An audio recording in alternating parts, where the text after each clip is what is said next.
Xanathar's Guide to Stuff. It is a different sort of book than I assumed it would be. Certainly a lot thinner than I assumed a book about everything would be. What I was really surprised about is the stark lack of content regarding Skullport. Who is Xanathar? Maybe an odd place to start, and you may ask, why does it matter? Well, let's talk about what Weezehards is doing in releasing this book. They're creating a supplemental source book chock full of awesome unearthed arcana material that's been owned to a fine point of balance with an extra D8 added for good measure. Who or what is the Xanathar? The Xanathar was the Eye. You can Google him up and get the whole spiel, but in short, there was a beholder who called itself the Eye, and it went on down to Skullport, where there was another beholder calling itself Xanathar.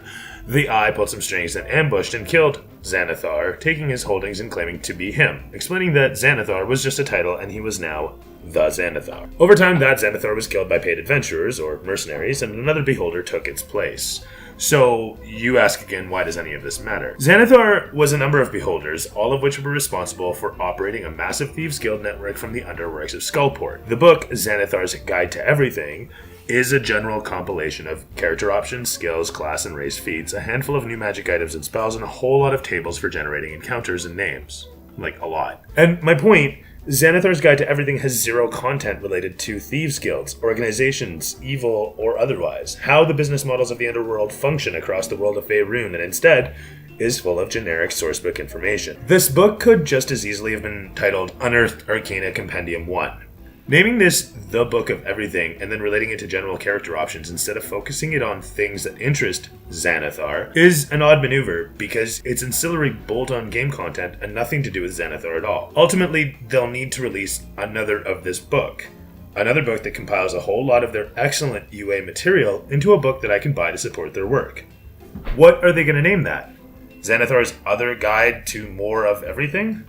This would paint Xanathar as at best disorganized and at worst an idiot, because he published his book as a compendium of everything, but clearly there was more.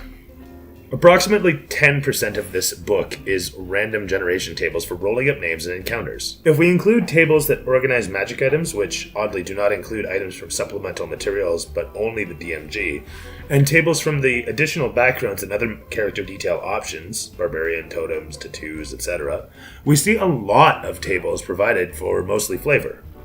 I don't have a major issue with this, but I think it's a point to address when discussing a book called Xanathar's Guide to Everything. The 10% of Xanathar's Guide to Everything includes over 500 names for people across all the cultures of the world, and I think that is a really cool tool to provide a dungeon master, but does it belong in Xanathar's Guide to Everything? Couldn't it very well be a pamphlet sold for $5? Couldn't that lead to a whole new line of products that deal in generation tables? They were just shoving a bunch of material into a book to sell. They had accumulated a lot of unearthed arcana material and wanted to sell it, but what could they do to ensure the value for the players? So they padded out with tables, stick a beholder on the cover, make a loose reference to old material, and profit. Bottom line, great content. This book has a lot of good stuff in it. New spells, a handful of flavorful magic items, and scads of new character options. While I will absolutely mock the idea of this coming from the Xanathar, or being a guide to everything that the Xanathar would care to document, it is a great little sourcebook akin to the Sword Coast Adventurer's Guide that provides a lot of great development options, as well as packing in a lot of unearthed arcana materials that needed to find a home. The character options are groovy, each of them providing another branch of interest for players to delve upon, each expanding the boundaries and blurring them further between classes. The revisited sections each provide appreciated expansion on gameplay facets that can always use more lip service, example being traps. It accomplishes the need for a sourcebook of this sort, and I hope to see more releases of this sort in the future. What it's missing? The easy route here would be to talk about canon elements that aren't addressed. It would be easy to decry this publication for its fraudulent use of an old character reference. Boo, not cool. However, the truth is that I could not give any less of a crap about that. No, what this book is missing is the same thing we're missing in every book released thus far, and that is a section on puzzles. Back in 4th edition, we had skill challenges, and I always hated them. Gameplay should involve dice, but gameplay should not ever be just dice. Decisions, critical or not, should always be the focus. I'd like to see some studies on puzzle design and delivery, and how traps can fit into that. One might argue that complex traps are like puzzles, and I would simply state that yes, complex traps are like puzzles, but some are just traps. That's what I feel is missing from XGTE.